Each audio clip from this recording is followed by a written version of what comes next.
Eating and drinking are vital to living in the woods. But you know, cooking in the wilds isn't just about survival. If you're roughing it, you're doing it wrong.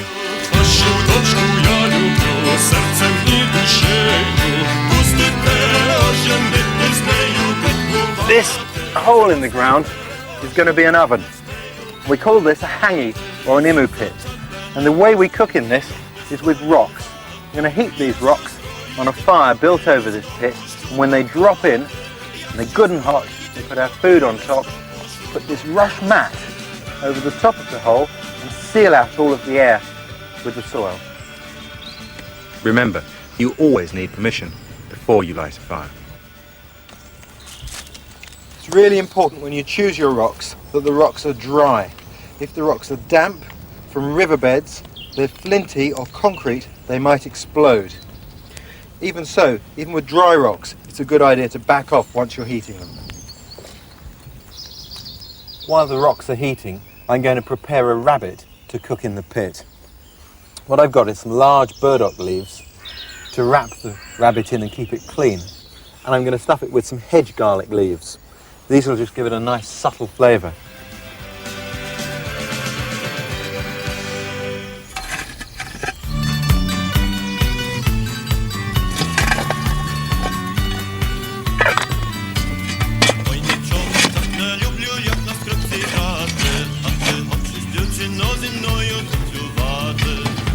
Putting in stones back in the hole now. I've got rid of most of the embers. Nice lining of stones in the bottom of the pit. And now we can put the rabbit in. A few more rocks. Now some of the smaller rocks can actually go on the top.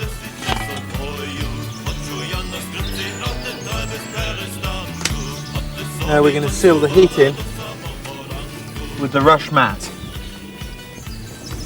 And we put the soil over the mat to keep it airtight. It keeps the heat trapped in there tight. But that's the oven ready. The pit's closed, it's going to take a few hours to cook. But one of the nice byproducts are these embers. And with those, I can do some home baking. I'm going to bake a loaf called a damper. It's an Australian type of bread, and for that I'm going to need water, flour and milk powder.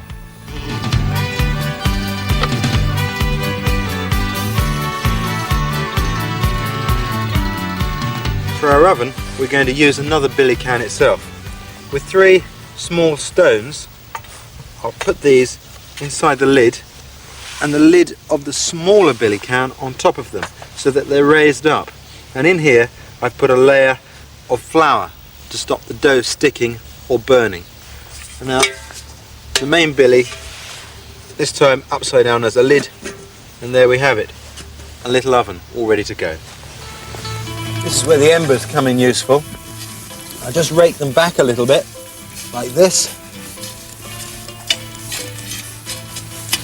We can place our ready-made oven straight in amongst them, like that.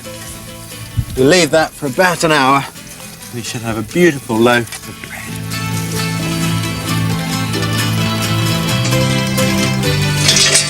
Wonderful. There you go. A perfect loaf. You know, there's nothing quite like baking outdoors. And if there were wild berries available, we could put them in here too. Some wild strawberries would go down really, really well. Lovely. Well, it's been a good few hours since I sealed the oven. I reckon the rabbit should be done about now. I've got to be really careful as I uncover this. Already I can feel the warmth from the oven coming through. You can see how a mat enables us to roll the dirt away really very easily. The rocks are still warm, but I can handle them. I just lift them out carefully, and here is our rabbit. Now's the moment of truth to see if our rabbit is cooked properly. And of course, these leaves are edible. And that looks quite delicious. Beautifully cooked. Oh, yes. That's great. But before we finish here, we're going to clear it away like a good woodsman. No sign that we're ever here. Yeah. If there's one thing we take for granted in Britain, it's water. But I've been in many places where water can surround you, but not a drop of it be safe to drink. So today we're going to look at some ways of finding safe drinking water. Charcoal is a really good purifier. We'll take some of this with us for later.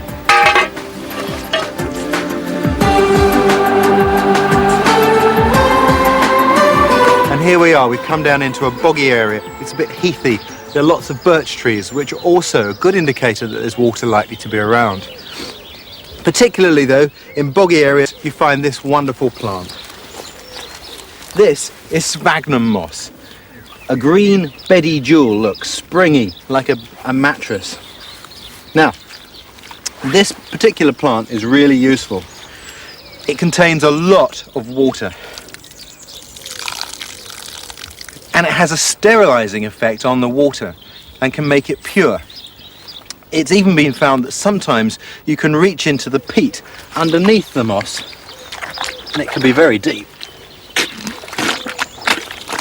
And squeezing out the moisture of this, first it's muddy, then it goes clear. And when it goes clear, you see it clearing there, that can sometimes be sterile water. But for our purposes, this is a real friend, because with this we can make a filter to carry with us to purify other sources of water that we find elsewhere. So we need two ingredients from here. We need the ordinary moss itself, and we need the peat from under the moss. And there are only two other things we need. We need the charcoal we had earlier and a bottle or some sort of container. Okay guys, bottle and charcoal. Brilliant. There's the charcoal. We can mix that with the peat in our filter. But first of all, we need to prepare this bottle. Okay, this is going to be a column filter.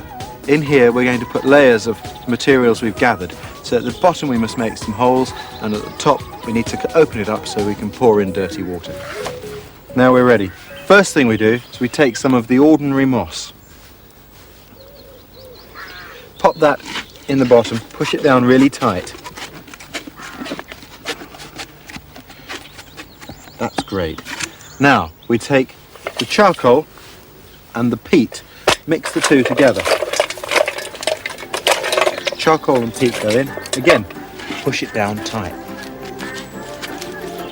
Lastly, cap it off with some sphagnum moss.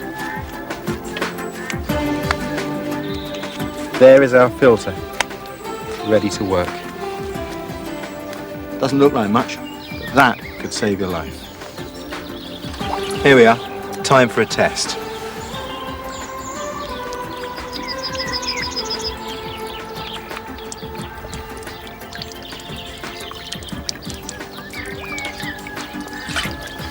This could take a minute. There we go. There's our water now. It might not look crystal clear, but it's a lot safer because it's been through our filter. And here's the test. Cheers. Tastes fine.